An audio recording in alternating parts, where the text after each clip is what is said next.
Bonjour! En préambule, n'hésitez pas à mettre un pouce, donc à liker, à vous abonner si vous le souhaitez, et par la suite à interagir dans la partie commentaires.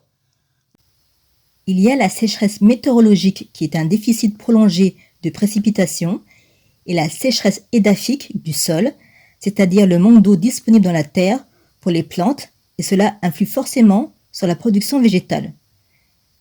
Si je cherche un maximum à recycler des résidus ou déchets verts au potager, c'est dans le but d'obtenir suffisamment de matière afin de pailler mon sol argileux cet été pour conserver le plus possible l'humidité. Lors d'une précédente vidéo sur la gestion de l'eau, et j'espère que vous l'avez tous visionné, j'évoquais l'invention de Mr. Smith et son asperceur à 2 directions.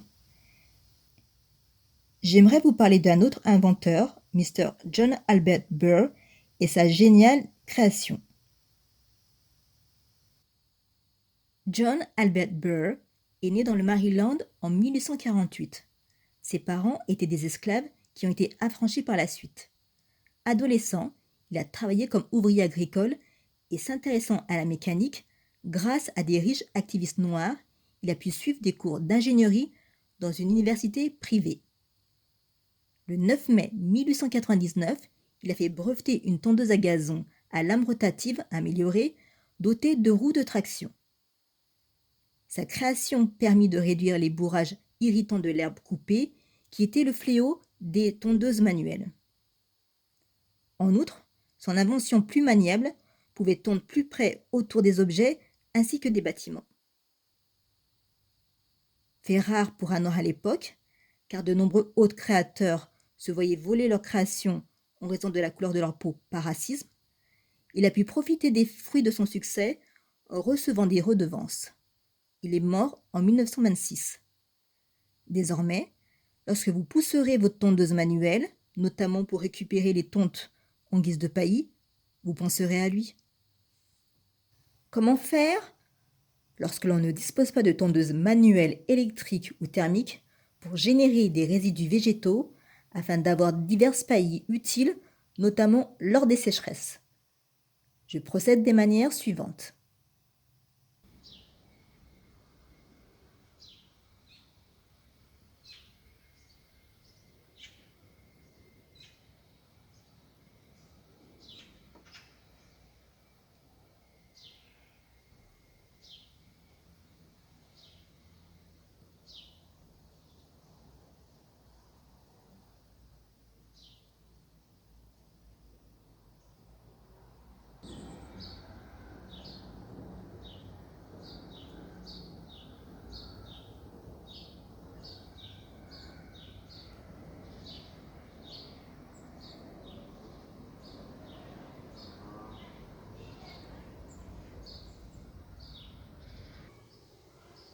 Je laisse pousser un maximum les adventices au jardin potager. Ensuite, je viens les faucher sans les arracher. Et par la suite, je procède à une taille. Je vais laisser tout cela sécher. Ensuite, je m'en servirai comme paillage cet été.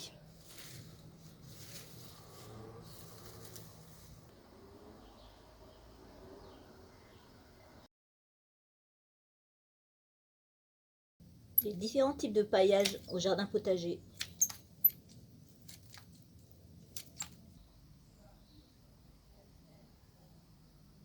Le résultat sur mon paillage de feuilles mortes. J'espère que cette vidéo aura été utile. Explorez toutes les solutions possibles afin de donner une autre vie à certains de vos végétaux en les recyclant. Enfin, la sécheresse étant planétaire, elle ne touche pas que l'Hexagone, je pense qu'il serait judicieux de changer de paradigme au potager et d'adopter d'autres grilles de lecture en regardant ce qu'il se fait ailleurs, par exemple dans de nombreux pays africains à la pointe de l'innovation. Je vous remercie d'avoir regardé ce contenu. N'hésitez pas à visionner les précédents. Prenez soin de vous et à bientôt.